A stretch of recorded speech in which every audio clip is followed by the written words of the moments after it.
Well, Roper Reports Worldwide is an ongoing study of consumer trends, which is conducted by GfK.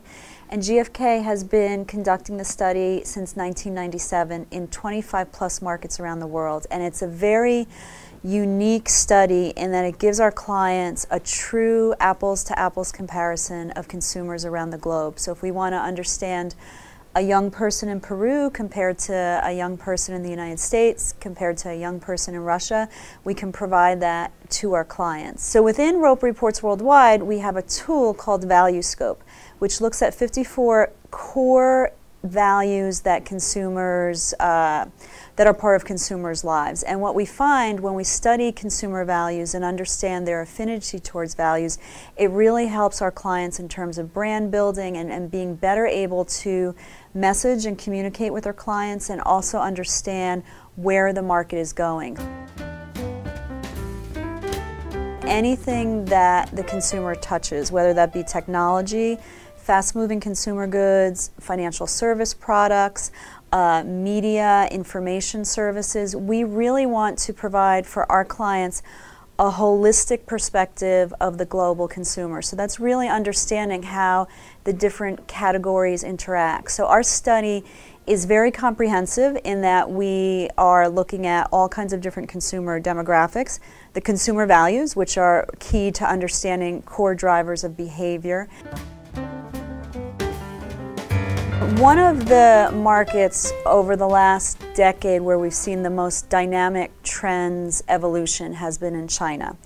And China obviously has had a period of very rapid economic development.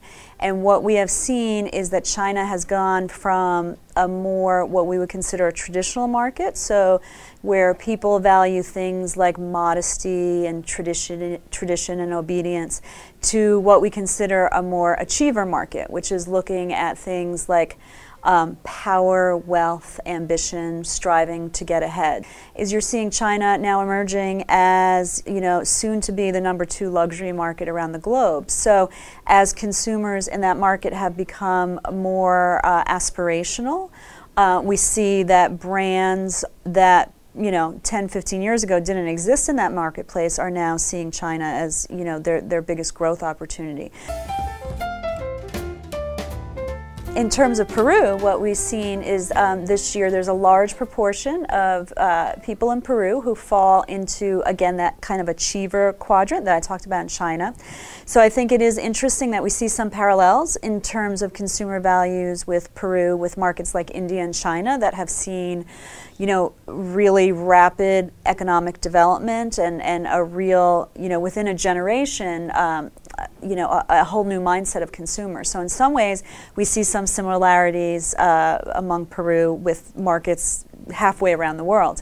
Also, one of the things that we look at is not only the market in total, but can really drill down into segments within a marketplace. So understanding teenagers in Peru and how they're very different than, say, the 30-plus market in Peru.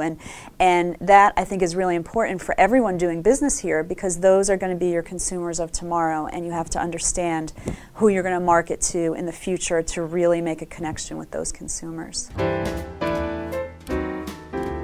Well, I think many of our clients, and now I'm speaking from an American perspective because I work mostly with our U.S. clients, but we see that clients really use our knowledge of the global consumer to help internationalize and really be relevant in global markets. So I would see that being the exact, for Peru, understanding markets not only in Latin America, but in Asia and in Europe, and understanding how consumer needs are the same or different in those markets is really important to being successful in exporting a product or launching a brand abroad, because how we communicate with the consumer and the value proposition that we present to them, you really have to have that local knowledge, and that's one of the things that we help our clients do.